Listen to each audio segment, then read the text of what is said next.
ज्ञान का प्रचार होने जा रहा है। बहुत बड़े भाग होते हैं उन जीवों के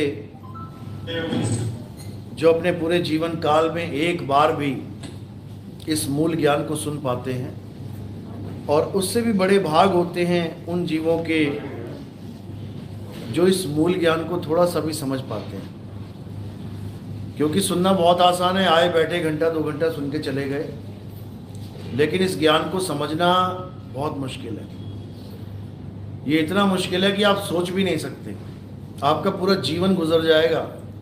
बड़े बड़े ऋषि मुनियों का गुजर चुका है, बड़ी बड़ी दाढ़ियाँ काली से सफ़ेद हो गई, पूरा पूरा जीवन जी के हजारों साल जी के चले गए, लेकिन मूल ज्ञान को नहीं समझ पाए।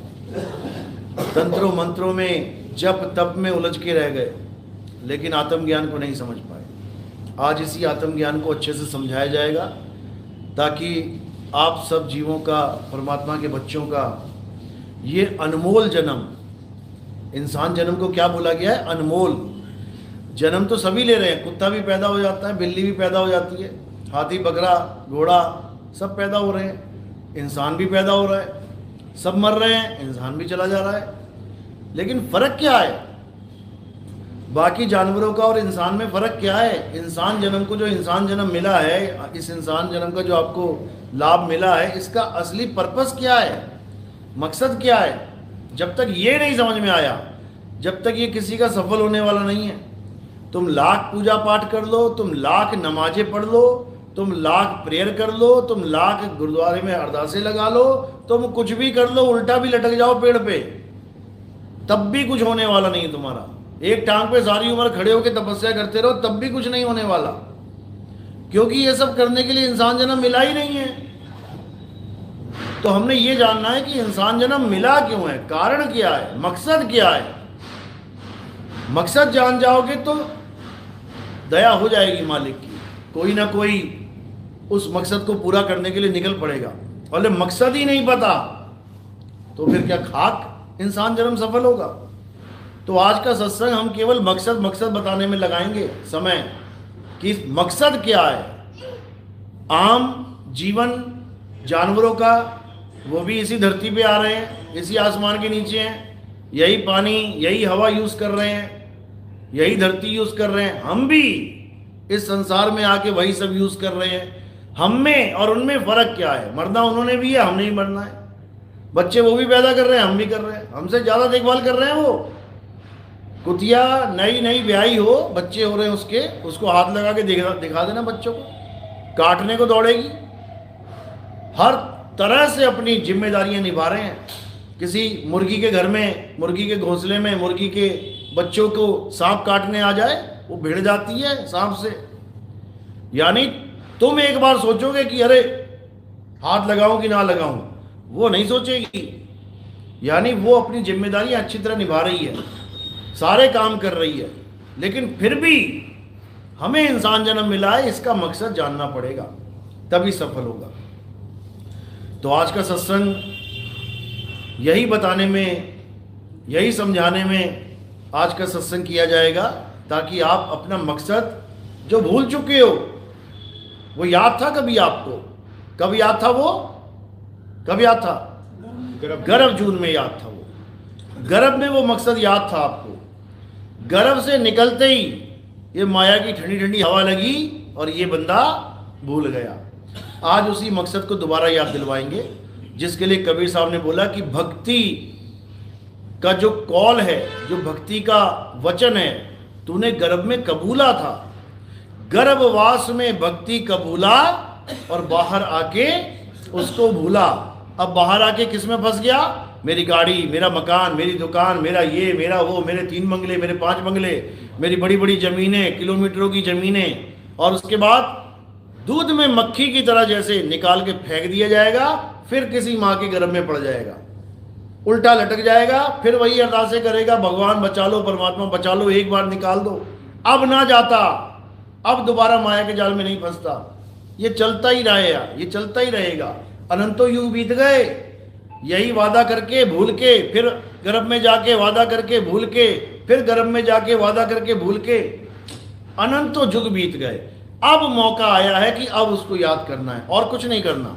कोई पूजा नहीं, कोई पाठ नहीं, कोई हवन नहीं, कोई यज्ञ नहीं, कोई तीर्थ मूर्त नहीं, कोई नमाज कुरान नहीं, कोई बाइबल, कोई चर्च नहीं, कोई गुरुद्वारा नहीं, कुछ नहीं। कुछ करने की जरूरत नहीं है, सब कुछ त्याग देना है। तो करना क्या है आज अच्छे से समझाया जाएगा। जिसको समझ में आ जाएगा मालिक की कृपा हो जाएगी, जिसको नहीं समझ में आया फिर वो अगली बार अगली माँ के गर्भ में जाने के लिए तैयार रहेगा। तो आज का सत्संग सुनने के लिए जो भगत लोग आए हैं, मैं अरदास करूंगा परमपिता परमात्मा के चरणों में कि सबको ये ज्ञान समझ में आए, मेरी एक एक बात समझ में आए, ताकि हम सबका कल्याण हो, परमात्मा के बच्चे इस भव सागर से मुक्त हो पाए। तो पहले मालिक के नाम पे जयकारा लगाएंगे और फिर सत्संग शुरू करेंगे।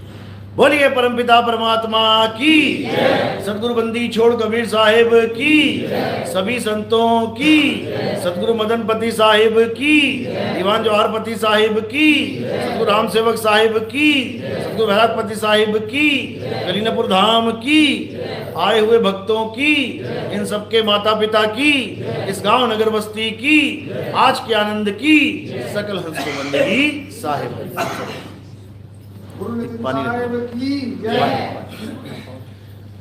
तो कबीर साहब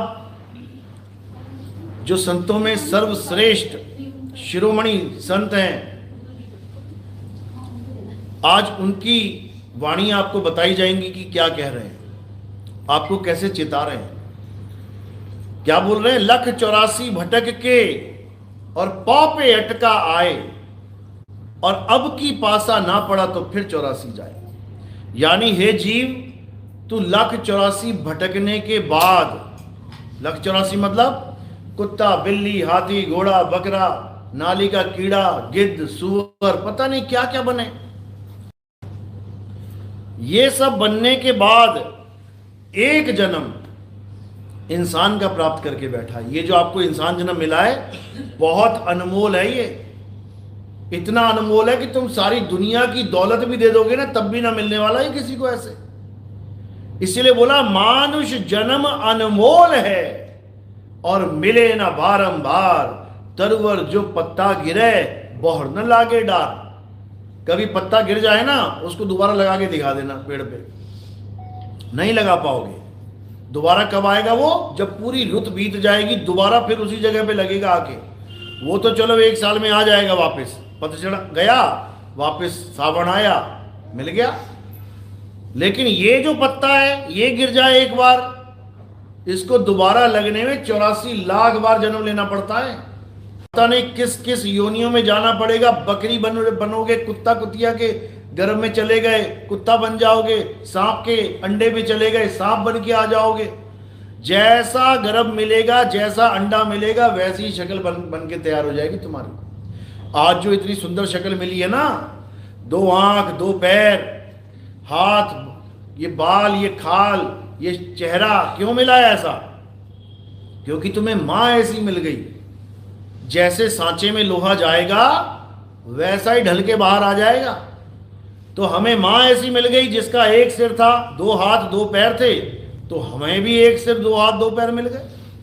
अगर मां ऐसी मिल जाती जिसकी एक सिर 4 टांगे और 1 पूंछ होती, तो भाई साहब आप भी 1 सिर 4 टांगे और 1 पूंछ लेके आ रहे होते। कुतिया है, बकरी है, भैंस है, गाय है, वैसा ही शरीर मिल जाता जैसी मां मिल जाती। इसलिए कबीर साहब बार बार समझा रहे हैं कि इससे पहले कि दोबारा वो सीन आ जाए, दोबारा तुम उसी जगह चले जाओ जहां से भुगत के आ रहे थे, उससे पहले समझ लो कि इस जन्म मरण से, इस भव बंधन से मुक्त कैसे होना है। बस ये समझना है कि मैं इस भव सागर से मुक्त कैसे हूं, और कुछ नहीं सोचना है। भगवान को, परमात्मा को कभी इसलिए याद नहीं करना कि मेरी नौकरी लग जाए, मेरी दुकानें बन जाएं, मैं बड़ा आदमी बन जाऊं, मैं अमीर हो जाऊं। बिल्कुल नहीं, बिल्कुल भी नहीं। क्यों?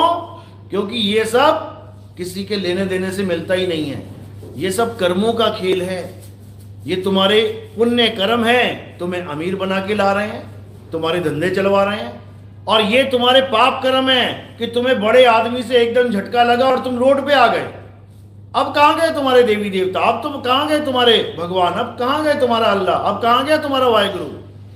बड़े बड़े लोग धरती पे आ जाते हैं, हर धर्म में आए हैं, देख लो किसी भी धर्म में जाके। तो यानी पहले भगवान ने तुम्हें बहुत तरक्की दी और उसके बाद तुम्हारा डिमोशन करवा दिया? बिल्कुल नहीं। भगवान तुम्हें कुछ देता ही नहीं है, ना ही तुमसे कुछ लेता है। ये लेने और देने का सिस्टम क्या है? ये कर्मों का जाल है। इस प्रकृति का क्या नियम है? जो करोगे सो भरोगे। ये नियम है। किस पे लागू है ये? केवल इंसानों पे? सब पे लागू है ये भगवानों पे भी लागू है। विष्णु जी ने नारद जी का मजाक उड़ा दिया एक दिन। क्या करके? वो बेचारा शादी करना चाह रहा था, वो कहता मुझे अपना सुंदर रूप दे दो, अपना कपी रूप दे दो, और उन्होंने बंदर का रूप दे दिया। स्वयंवर में गया, खूब बेइज्जती करी लड़कियों ने उसकी। जाके गंगा जल में देखा कि ऐसे बेइज्जती क्यों हो रही है मेरी, मैं तो विष्णु रूप दिखाई देना चाहिए। जब नदी में देखा तो वहां पे बंदर दिखाई दिया शक्ल में। तो क्या किया? उसी गंगा जल से श्राप दे दिया। तो कौन सा कानून लागू हो गया विष्णु जी पे? जो करोगे सो भरोगे। ये कानून सब पे लागू है। वही विष्णु जी राम जी बन के आए, जो उसने श्राप दिया नारद ने कि जैसे मैं स्त्री के वियोग में तड़पाऊं तुम भी तड़पोगे प्रभु। तो राम जी बन के आए, स्त्री का वियोग था, तड़प रहे थे। इतने में एक सुग्रीव नाम का वानर मिल गया, कहता जी बड़ा परेशान हूं मैं अपने भाई से, बाली से। तो क्या किया राम जी ने? बाली को छुप के तीर मार दिया।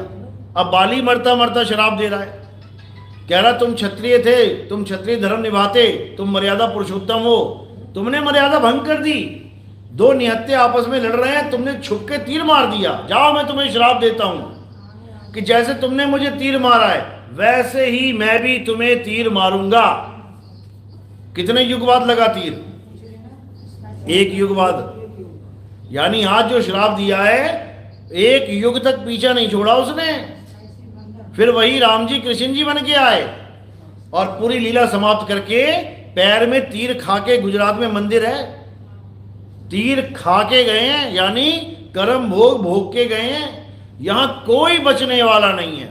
और सबसे बड़ी बात है कि जितने भी भगवान इस दुनिया में आए हैं, आप उनके इतिहास उठा के देख लो, सब शराब खा के ही आए हैं। इस दुनिया में पैदा होने का मतलब पता है क्या है?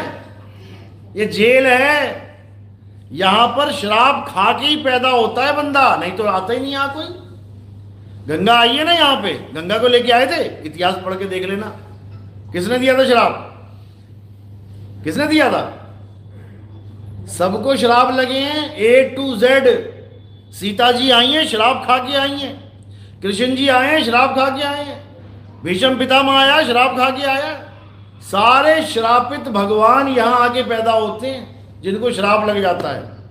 लेकिन एक ऐसा भगवान है जिसे कभी श्राप नहीं लग सकता। वो कौन सा भगवान है?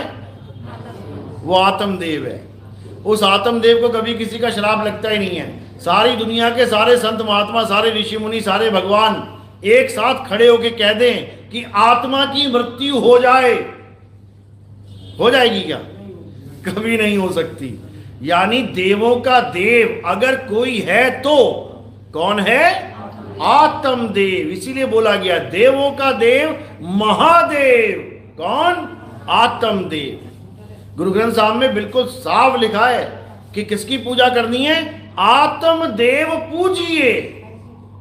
अपने सिखों को हुक्म दिया है कि अगर किसी की पूजा करना चाहते हो तो केवल एक ही है पूजनी है। वो कौन है? आत्मदेव। लेकिन वो रहता कहाँ है? उसकी पूजा कैसे करें? ये किसी को समझ में नहीं आता।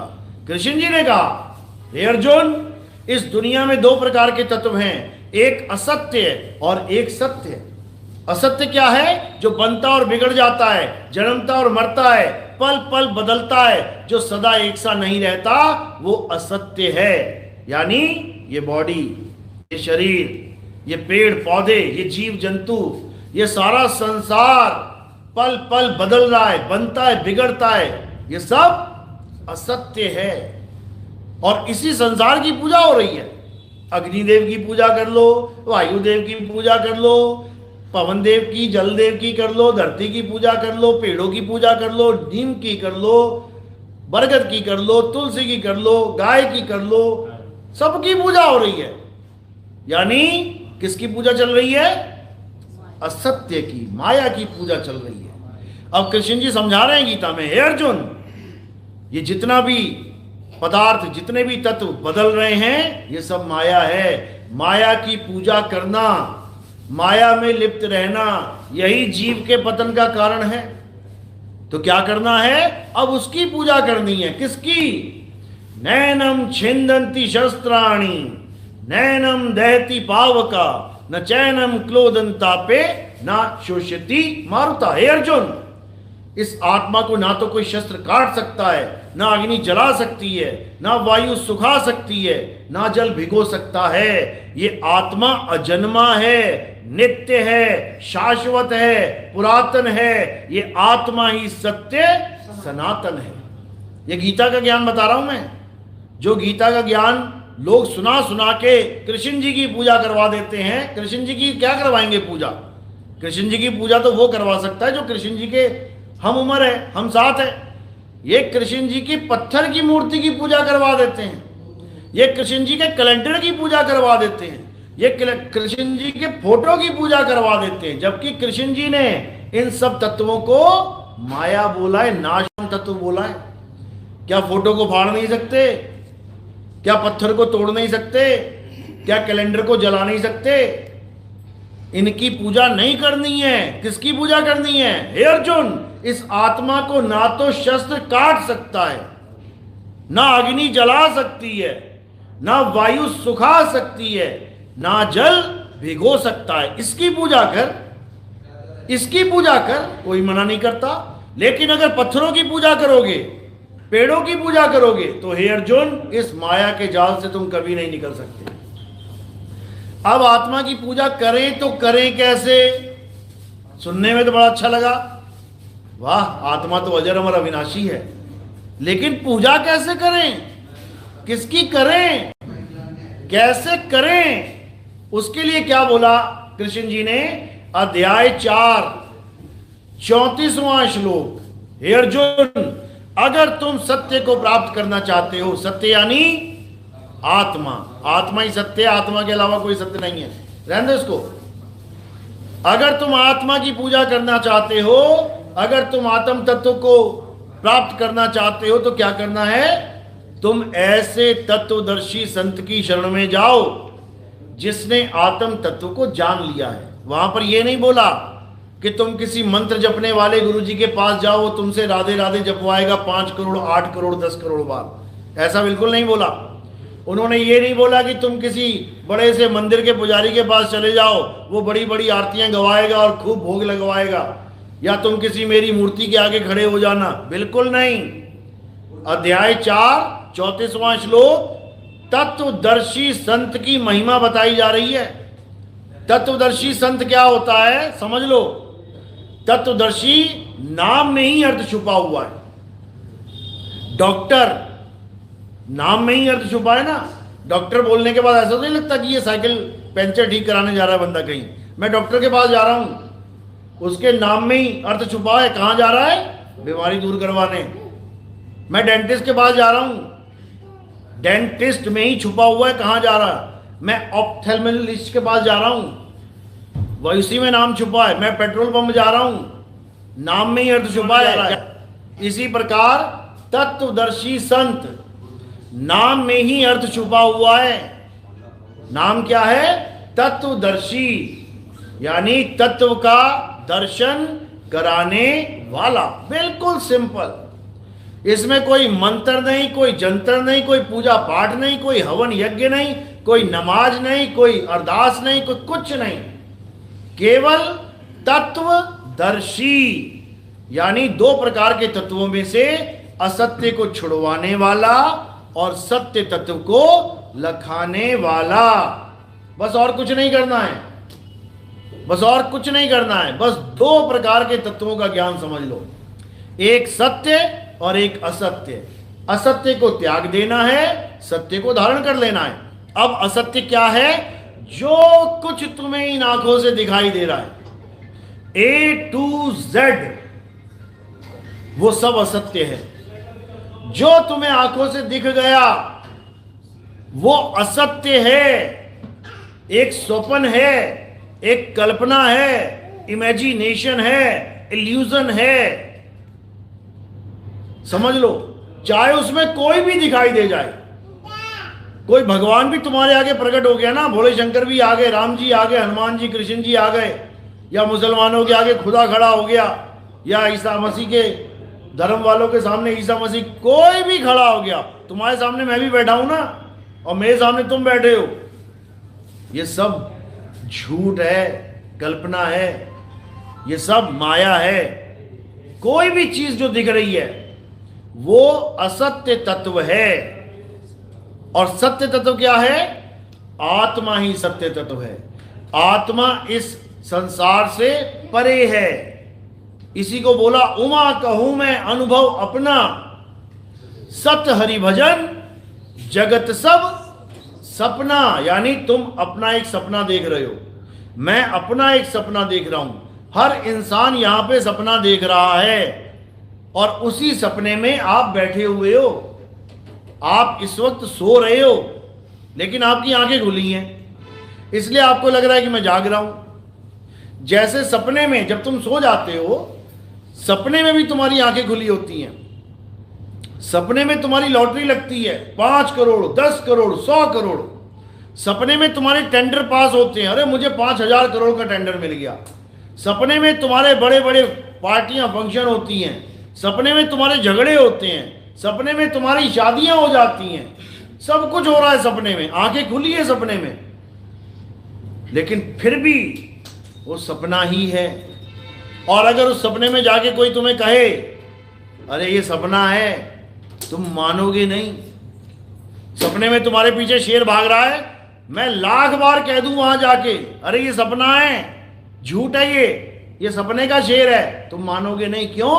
अरे दिख रहा है, क्योंकि दिख रहा है, और जो दिख रहा है वो असल लगता है। जैसे मैं तुम्हें देख रहा हूं, बिल्कुल असल लग रहा है, दीवारों को देख रहा हूं, असल लग रहा है, मैं घरों को देख रहा हूं, असल लग, बिल्डिंगें देख रहा हूं, असल लग रहा है, जबकि ये सब एक कल्पना है, एक सपना है। और सत्य क्या है? सत्य हरि भजन। हरि का मतलब क्या होता है? हरि का मतलब होता है जिसकी वजह से तुम्हारी काया हरी भरी है, जिसकी वजह से ये सारा संसार हरा भरा है। अगर वो हरि तुम्हें छोड़ दे तो तुम्हारी लाश गलने सड़ने लग जाएगी। पेड़ के पत्ते हरे हैं, अगर हरि उसको छोड़ दे पेड़ को, सूख के पीला हो जाएगा वो। यानी जो चीज आत्मा के द्वारा हरी भरी हो रही है वो आत्मा की ताकत से हो रही है, और आत्मा के साथ जुदा होते ही वो सब खत्म हो जाएगी। तो ये जो तुम्हारा शरीर है आत्मा की वजह से चल रहा है, आत्मा की वजह से खा रहा है, आत्मा की वजह से पी रहा है, आत्मा की वजह से हर कार्य हो रहा है। तुम हर कार्य को जान गए, तुम हर चीज को जान गए, आत्मा की वजह से मंत्र निकले, राम, अल्लाह, वाहिगुरु, गॉड, तुम हर मंत्र को जान गए, तुमने सब कुछ कर लिया, लेकिन तुम आत्मा को नहीं जान पाए। बस इतना सा खेल है, आत्मा को नहीं जान पाए, इसका मतलब कुछ भी नहीं जान पाए। तो इसलिए सबसे पहला काम क्या करना है इस दुनिया में आके, इंसान जन्म में, हमें यह मकसद जानना है कि हमारे जीवन का मकसद है तो है क्या। अगर आप गीता के अनुसार चलोगे, कुरान के अनुसार चलोगे, बाइबल के अनुसार चलोगे, आप कबीर वाणी के, संतों की वाणी के अनुसार चलोगे, मकसद मिल जाएगा। गीता में क्या लिखा है? गीता में बिल्कुल ये नहीं लिखा है कि तुम देवी देवताओं की पूजा करो, बिल्कुल नहीं लिखा है।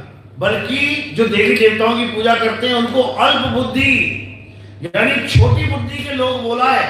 अध्याय 7 23वां श्लोक पढ़ के देखना, कभी पढ़े लिखे हो तुम लोग। क्या बोलती है गीता? हे अर्जुन, जो देवी देवताओं की पूजा करते हैं वो अल्प बुद्धि जीव हैं।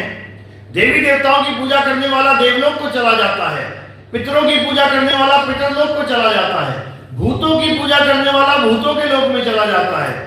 ये अज्ञानी जीव कभी मुझे प्राप्त नहीं कर सकते। यानी ये मुझ तक कभी पहुंच ही नहीं सकते। क्यों? क्योंकि ये मुझे भी देवी देवता बना के पूज रहे हैं। देवी देवता का मतलब क्या होता है? Ladies and gents. देव यानी जेंट्स, देवी लेडीज, यानी आदमी और औरत की पूजा चल रही है, यानी स्त्री और पुरुष की पूजा चल रही है, यानी नाशवान शरीर की पूजा चल रही है। और जब तक नाशवान शरीर की पूजा चलती रहेगी, हे अर्जुन, ये अज्ञानी जीव मुझे कभी नहीं समझ सकता। क्यों? कारण क्या है? क्योंकि हे अर्जुन, मैं शरीर हूं ही नहीं। कोई गलती से भी मत समझ लेना कि जो फोटो तुम देखते हो कृष्ण जी की, वो कृष्ण जी हैं, या जो फोटो तुम देखते हो राम जी की, वो राम जी हैं। गलती से भी मत मान लेना। क्यों? कारण क्या है?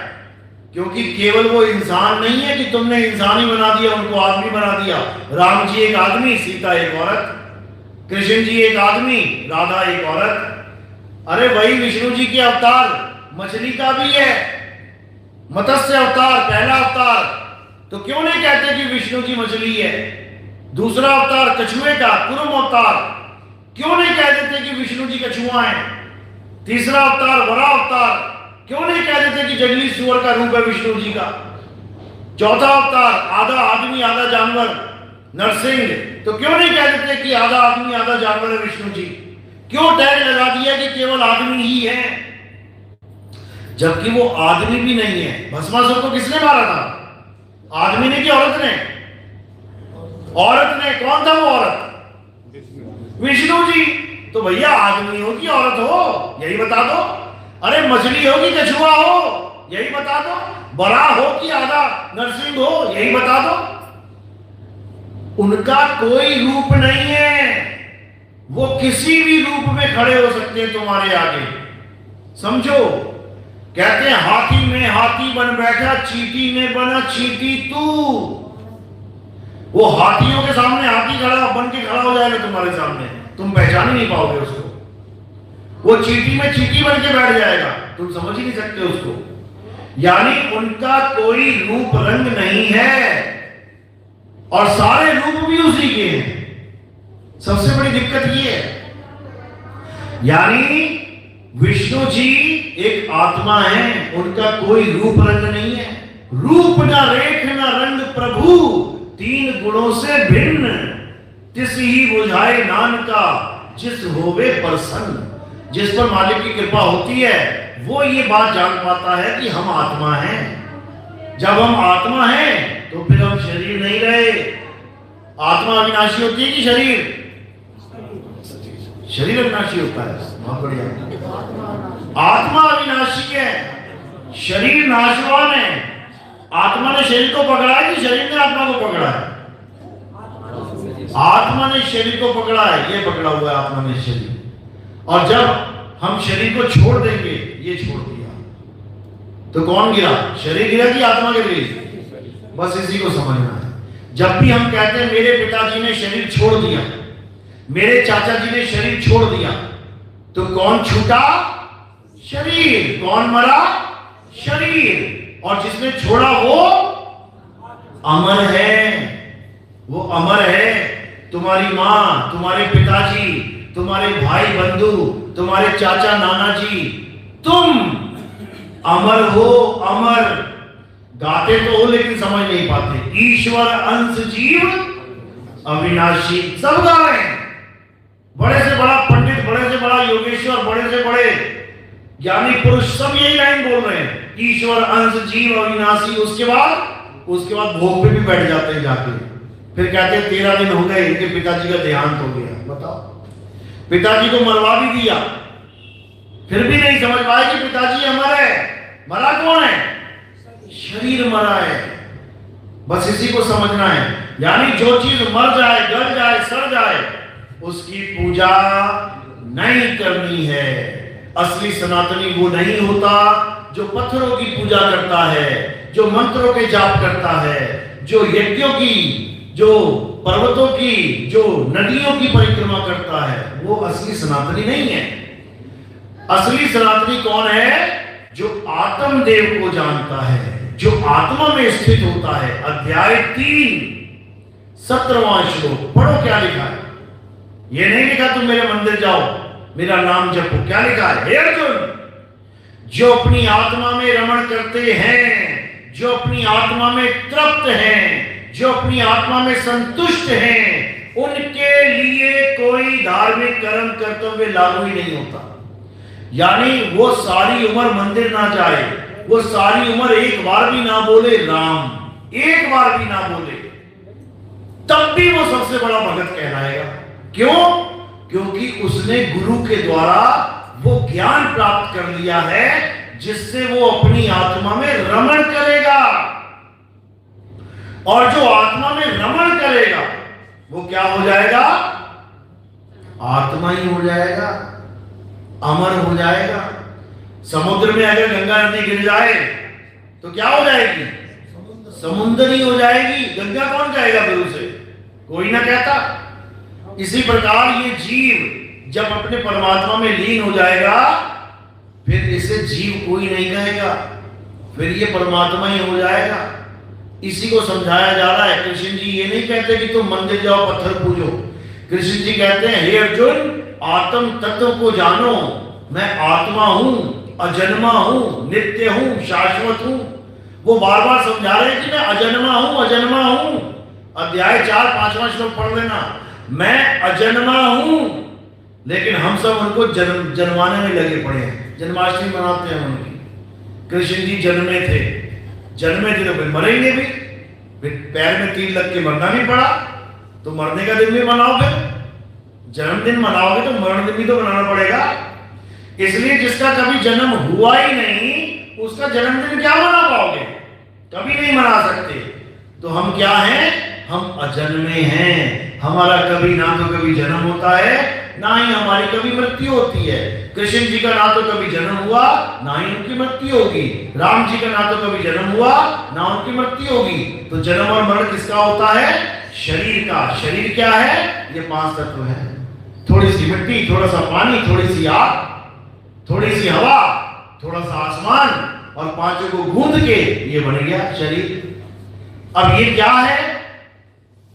5 तत्व हैं, हवा, पानी, आग, धरती, आकाश। अब तुम किसको देख रहे हो इस वक्त? 5 तत्वों को। अगर तुम इस शरीर की पूजा करने लग गए तो किसकी पूजा कर रहे हो? 5 तत्वों की। जबकि पूजा किसकी करनी है? आत्मा की। आत्मा की पूजा करनी है, 5 तत्वों की पूजा नहीं करनी है। लेकिन किसी को समझ में नहीं आता कि आत्मा और तत्वों में फर्क क्या है, यानी असत्य और सत्य में फर्क क्या है। तो इस असत्य की ही पूजा करता रह जाता है। जितने भी शरीर की पूजा चल रही है संसार में, असत्य की पूजा चल रही है, असत्य की।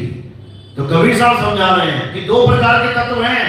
एक है 5 तत्व यानी काया, देह, और एक है आत्म तत्व जिसे हम शब्द कहते हैं, वर्ड कहते हैं, लोगोस कहते हैं, जिसे हम टाओ कहते हैं चाइनीज में, जिसे हम आत्मा कहते हैं, जिसे हम अरबी भाषा में रूह कह देते हैं, जिसे पंजाबी में हम आत्मा कह देते हैं, जिसे अंग्रेजी में हम सोल कह देते हैं, इमॉर्टल सोल, अविनाशी। ये परम तत्व है, ये असली तत्व है। इसी की पूजा करनी है। इस आत्मा की इतनी बड़ी महिमा है कि पूरी कुरान में आप देखोगे एक जगह भी नहीं बोला गया कि अल्लाह के सिवा किसी के आगे सजदा कर। क्या मुसलमान अल्लाह के आगे किसी का सजदा करता है? कभी नहीं करता। लेकिन इस आत्मा की इतनी बड़ी महिमा है कि जब पहला इंसान बनाया गया माटी से, क्या नाम था उसका? आदम अलैहिस्सलाम। जब मिट्टी का इंसान बनाया, मिट्टी का जब पुतला बनाया, तब किसी का सजदा नहीं करवाया उसको। जैसे ही उसमें रूह डाल दी, आत्मा, तो खुदा का आदेश था कि आओ सब सजदा करो। सोचो, तत्व ज्ञान बता रहा हूं मैं। दोनों प्रकार के तत्वों का ज्ञान दे दिया वहां पे। यानी जब पुतला बनाया, यानी शरीर बनाया, एक को भी हुक्म नहीं किया अल्लाह ने कि सजदा कर इसका। क्यों? क्योंकि असत्य तत्व है, नकली माल है। और जैसे ही उसमें आत्मा प्रकट हुई, वैसे सबको क्या बोला? अब सजदा करो। सबने सजदा कर लिया, केवल एक ने नहीं किया। वो क्या कहलाया? वो क्या कहलाया? शैतान। वो शैतान कहलाया। बस इसी प्रकार वो आदम अलैहिस्सलाम और कोई नहीं, वो यही है। ये आदमी बैठा है ना, आदम से ही आदमी बनाए, मनु से मनुष्य बनाए। तो आदम यही है। अब इसमें तुमने निबेड़ा करना है कि सजदा किसको करें, शरीर को या आत्मा को? शरीर को सजदा नहीं करना है, आत्मा को सजदा करना है। तो जो जो आत्मा को सजदा कर देगा वो अल्लाह की नजर में बहुत प्यारा है। यानी जो आत्मा की पूजा करेगा वो खुदा की नजर में बहुत प्यारा है। और जो आत्मा को नहीं मानेगा, जो आत्म तत्व को नहीं मानेगा, जो आत्म तत्व की पूजा नहीं करेगा, वही शैतान है। समझ लो। यानी तुम्हारे पास दोनों ऑप्शन है, या तो अल्लाह का बंदा बन जाओ, आत्मदेव को मानो, या फिर आत्मदेव को छोड़ दो। तो क्या बन जाओगे? शैतान बन जाओगे। और फिर शैतान भटकता बहुत है और भटकाता भी है। तो क्या करना है? अब आत्मा को जानना है। हे अर्जुन, जो अपने जीवन काल में आत्म तत्व को जान लेते हैं, आत्म तत्व को पहचान लेते हैं, वो इस परम धाम, कौन सा परम धाम? जो जन्म मरण से परे है, इस परम धाम को प्राप्त कर लेते हैं। ये स्वर्ग नरक की बातें नहीं चल रही। स्वर्ग नरक को तो मना किया गया है गीता में, बिल्कुल मना, कि कहीं नहीं जाना, ना स्वर्ग ना नरक। समझ लो, नाशवान लोक बोला है गीता में उसमें, कि ये सब तो नाशवान लोग हैं। तुम्हारे पुण्य जितने हैं उतने समय तुम बैठोगे, पुण्य खत्म हो गए, वापस आ जाओगे यहीं पे धक्के खाने के लिए। इसी को कबीर साहब कहते हैं कि ना कहीं आना ना कहीं जाना। यानी अब किसी लोक में नहीं जाना। कोई कहे स्वर्ग जाना, नहीं जाना। कोई कहे नरक जाना, नहीं जाना।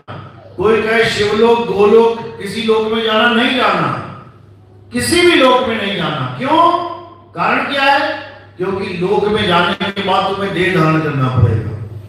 इस लोक में बैठे हो ना, देह धारण करके बैठे हो। स्वप्न लोक में चले जाते हो, देह धारण करना पड़ता है। ब्रह्म लोक में चले जाते हो, देह धारण करना पड़ता है। शिव लोक में चले जाते हो, देह धारण करना पड़ता है। गोलोक में चले जाते हो, देह धारण करना पड़ता है। देह का मतलब ही असत्य है। तो क्या करना है? देह वाला खेल ही खत्म कर देना है। और ये तुम्हारे हाथ में है। ये मत सोचना कि हमारे हाथ में नहीं है। तुम्हारे हाथ में है, तभी तो यहां बैठे हो आके सत्संग में। सीढ़ियां चढ़ते हो, तुम ही आए हो।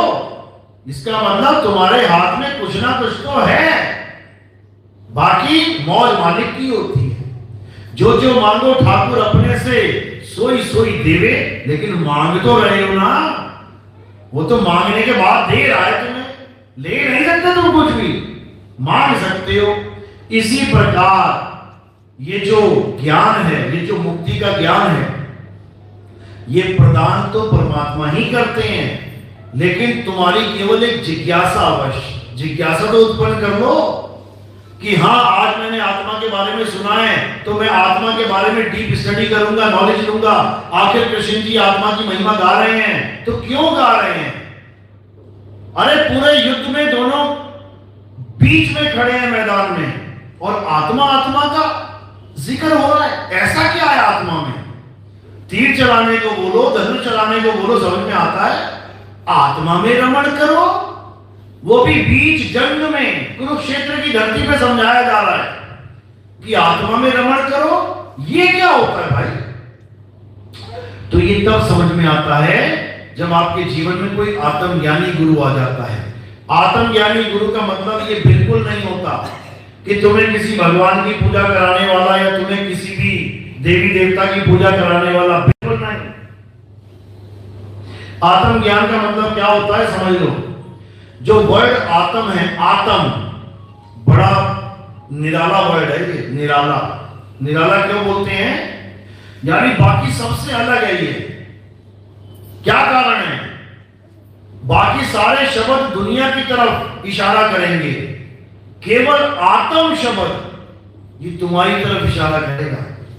तुम्हें हम कह दे कि कथा लिखो, किसी की भी लिखो, तुम सबकी लिख डालोगे। लेकिन अगर तुम्हें कह दे कि आत्म कथा लिखो, तो निशाना कहां चला गया? खुद की तरफ। यानी आत्म शब्द जुड़ते ही निशाना मेरे ऊपर आ गया। कोई कहे गली में 5 हत्याएं हो गई, दुनिया भर के शक चले जाएंगे लोगों के ऊपर, उसने मारा होगा, शायद उसने मारा होगा, शायद उसने मारा होगा। लेकिन जहां तुम्हें सुनाई दे किसी ने आत्महत्या कर ली, अब किस पे शक चला गया? उसी के ऊपर। अगर मैं कहूं मैं आत्महत्या करने जा रहा हूं, किस पे शक करोगे? कौन मुझे मारेगा? मेरे ऊपर ही बात आ जाएगी सारी। आत्म शब्द जुड़ते ही सबसे कनेक्शन टूट जाता है और खुद से कनेक्शन जुड़ जाता है। ऐसे ही जब हम कहेंगे किसी ने बंदूक रखी है, उसको पूछो क्यों रखी है, कहता है आत्मरक्षा के लिए। इसका मतलब क्या? पड़ोसी की रक्षा करेगा? आत्मरक्षा का मतलब खुद की रक्षा। इसी प्रकार जब हम कहते हैं कि आत्म बोध में आ जाओ, तो किसके बोध में आ जाना है? अपने बोध में। हम कहते हैं आत्म निर्भर हो जाओ।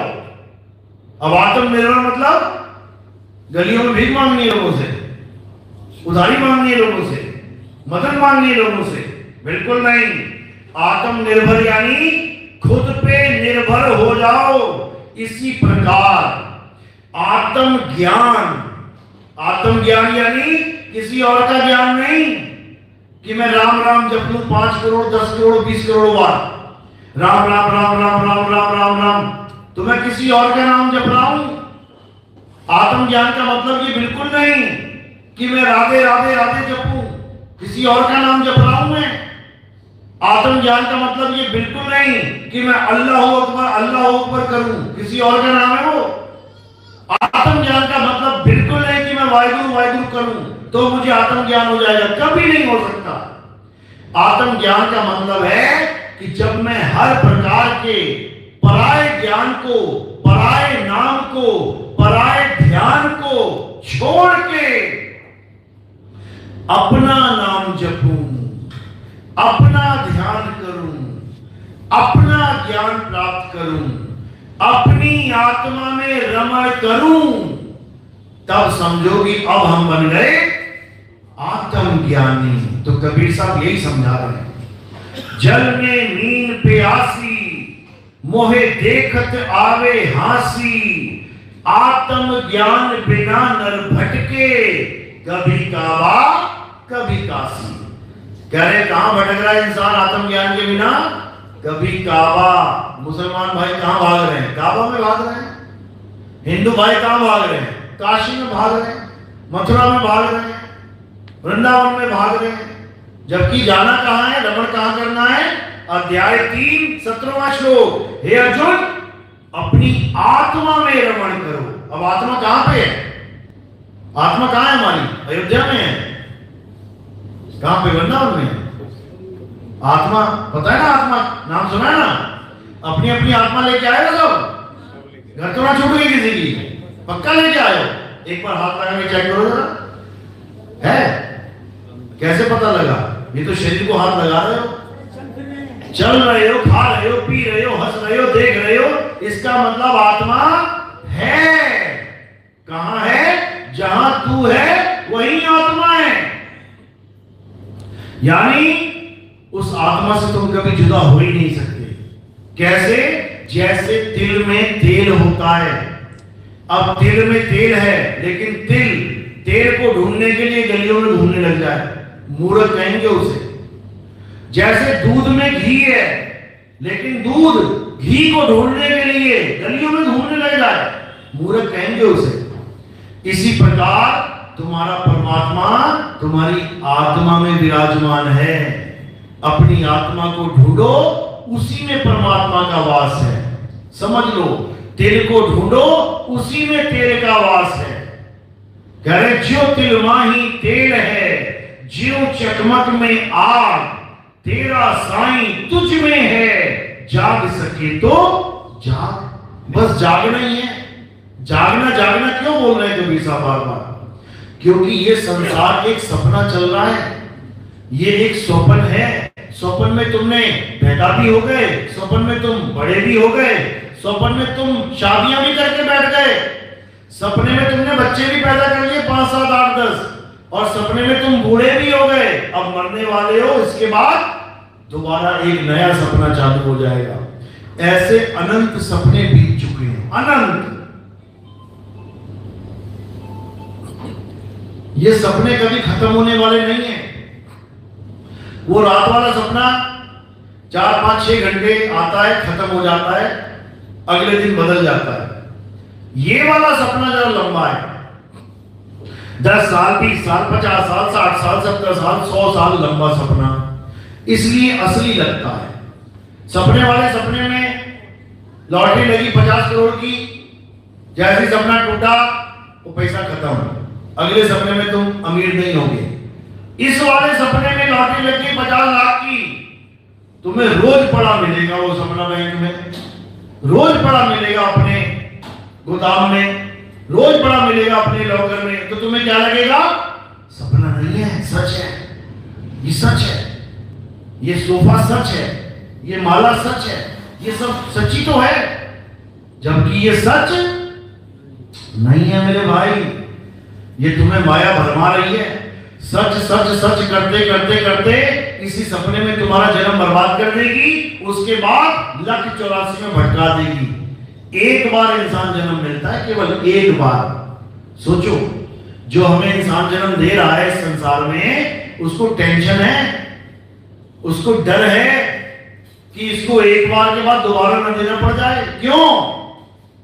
क्योंकि ये इंसान इस जन्म का सदुपयोग करके इस भव बंधन से निकल सकता है। जो कैदी जेल में आराम से रहते हैं ना, खाते हैं, पीते हैं, एंजॉय करते हैं, उनको बेड़ियां नहीं लगाते जेल में। और जो कैदी जेल में रह के जेल तोड़ने की कोशिश करते हैं, उनको मोटी मोटी बेड़ियां लग जाती हैं।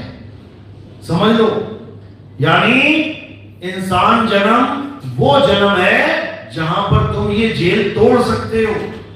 इसलिए जैसे कोई पकड़ा जाता है उसको बेड़ियों में जकड़ दिया जाता है, यानी एक जन्म बर्बाद हुआ नहीं, उठा के 84 में डाल देंगे। अभी तो बढ़िया पानी पी रहे हो, बोतल की ढक्कन घुमाते हो, 2 लीटर पानी पी लेते हो।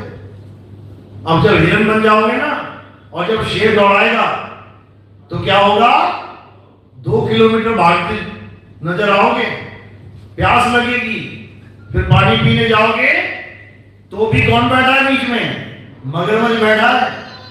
पानी पीने नसीब होगा तुम्हें, गर्दन पकड़ के दबोच लेगा। तो ये इंसान जन्म की महानता है कि तुम्हें हर फैसिलिटी मिल रही है, मालिक की दया हो रही है तुम पे, लेकिन तुम उस चीज को समझ नहीं पा रहे हो कि आखिर हो क्या है, और इसी जगत में भटकते फिर रहे हो। तो अब क्या करना है? अब उस आत्म तत्व को जानना है। वो आत्म तत्व जो आपके पास है, उसी आत्म तत्व की वजह से आपके मुंह से निकलता है राधे राधे, राम राम। मुसलमानों के मुंह से क्या निकल रहा है? उसी आत्म तत्व की वजह से अल्लाहू अकबर। सिख भाइयों के मुंह से क्या निकल रहा है? उसी आत्म तत्व की वजह से वाहिगुरु वाहिगुरु। जो बोले सो निहाल, सत श्री अकाल। उसी आत्म तत्व की वजह से ईसाइयों के मुंह से क्या निकल रहा है? हालेलुया, गॉड, प्रभु, यीशु। यानी वही आत्मा की वजह से तुम कुछ भी बोल लो, कुछ भी बोल लो, किसी भी अक्षर को बोल लो, तो तुम अक्षरों के गुलाम हो गए। मैं तो राम जी को मानता हूं, यानी तुम 2 अक्षर के गुलाम हो गए, रा और मां। मैं तो अल्लाह को मानता हूं, आप तुम इन अक्षरों के गुलाम हो गए, अल्लाह। मैं वाहिगुरु को मानता हूं, तो तुम इसके गुलाम हो गए, वाहेगुरु। तत्व को नहीं जान पाए। एक ही तत्व के सारे नाम हैं, जल, वाटर, नीर, तोय, पानी। पर्यावरण पढ़े थे ना, जलज, पंकज, नीरज, सरोज, ये सब एक ही तत्व के नाम हैं। इसी प्रकार अल्लाह, वाहिगुरु, गॉड, राम, प्रभु, परमेश्वर, परमात्मा, ये सब एक ही तत्व के नाम हैं। और उस तत्व को अपनी भाषा में क्या कह देते हैं? आत्म तत्व, आत्मा। जीव नहीं, आत्मा। जीव तो भटक रहा है, जीव तो 84 में भटक रहा है। मुक्तिदाता कौन है? आत्मा।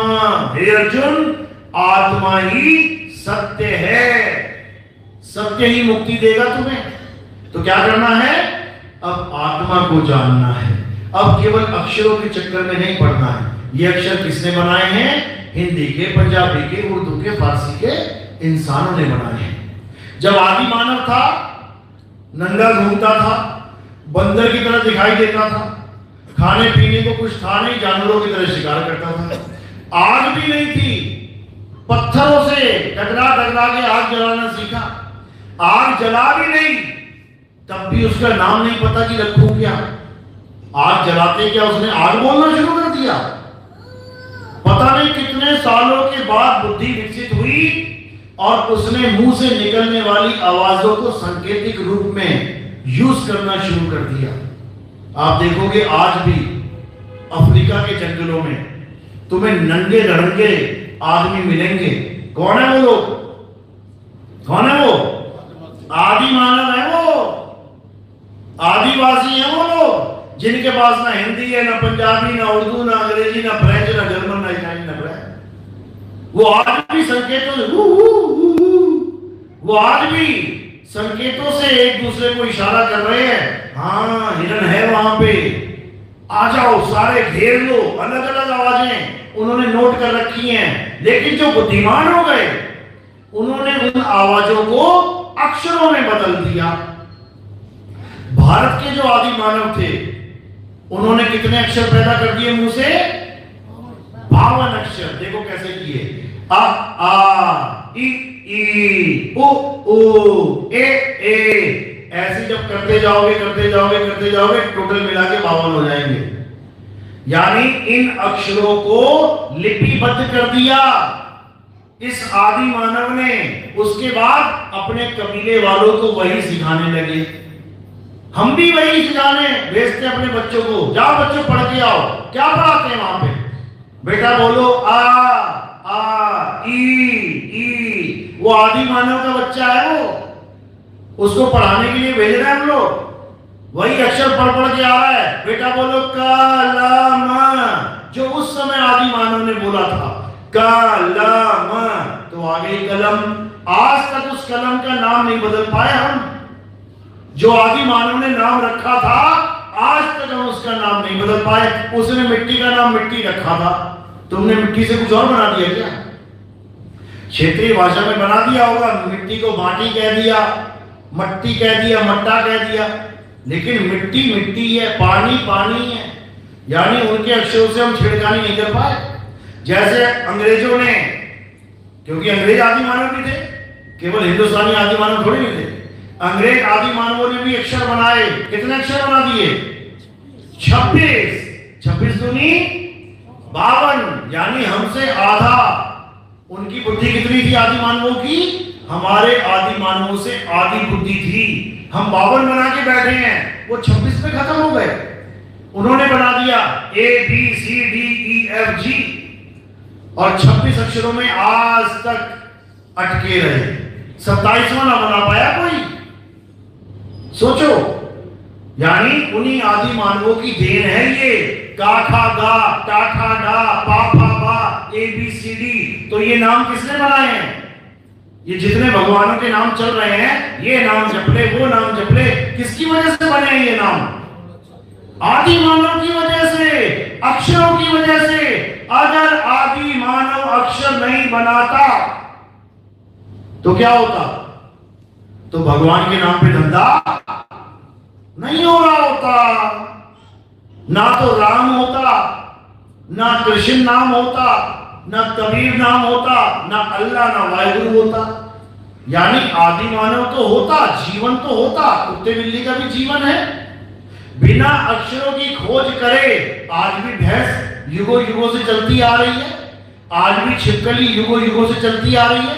आज भी कुत्ते बिल्ली बकरे युगों युगों से चलते आ रहे, जीवित हैं, खाते हैं, पीते हैं, व्यवहार करते हैं, बच्चे पैदा करते हैं, मर जाते हैं। संसार उनका चलता आ रहा है, हमारा भी चलता आ रहा है, लेकिन हमने एक चीज ऐड कर दी बीच में। क्या? अक्षर। हमने अक्षर ऐड कर दिए। अब जब हमने अक्षर ऐड कर दिए तो हम बिना अक्षरों के नहीं रह पाए। तुम्हारे घर में बच्चा पैदा भी नहीं होता है, क्या सोचने लग जाते हो? पहले उसका नाम सोचने लग जाते हो। लड़का हो गया तो ये रखेंगे, लड़की हो गई तो वो रखेंगे। तो क्या आ रहा है तुम्हारे जीवन के बीच में? अक्षर। बिना अक्षर के तुम अपना नाम नहीं रख सकते, तुम बच्चों का नाम नहीं रख सकते, तुम भगवानों का नाम नहीं रख सकते। यानी ये अक्षर ही सबसे बड़ी एक कड़ी है जो हम सब में जुड़ गई है। अब बिना अक्षर के हमें लगता है कि भगवान मिल ही नहीं सकता। हम अगर राम राम राम राम ना जपें तो राम का अस्तित्व ही नहीं है। हमारी सोच ऐसी हो गई है। हम राधे राधे राधे ना जपें तो राधे मिलने वाली नहीं है। हम कुरान नमाजें ना पढ़ें, हम ये अक्षर ना बोले जो नमाज में बोले जाते हैं तो अल्लाह मिलने वाला नहीं है। हम वाहिगुरु वाहिगुरु वाहिगुरु ना जपें तो वाहिगुरु हमसे मिलने नहीं आएगा। हमारी ऐसी सोच हो गई है क्योंकि हम क्या हो गए हैं? अक्षर के गुलाम। यानी मैंने ये सोच लिया है कि जब तक मैं इसका नाम ना जपूं, पानी पानी पानी पानी पानी पानी, कब तक? सारी उम्र। तब तक मैं पानी प्राप्त नहीं कर सकता। ये ऐसी सोच हो गई है हमारी। यानी हमने तत्व को बिगाड़ दिया है क्योंकि तत्व ज्ञान है ही नहीं, और तत्व के नामों के पीछे पड़ गए हैं। हिंदू कह रहा राम जपो, मुसलमान कह रहा हटा इसको अल्लाह जपो, सिख कह रहा हटा दोनों को वाहिगुरु जपो, ईसाई कह रहा है हटा तीनों को हालेलुया हालेलुया करो। और कर क्या रहे हैं? चारों अक्षर पकड़ के बैठे, मात्र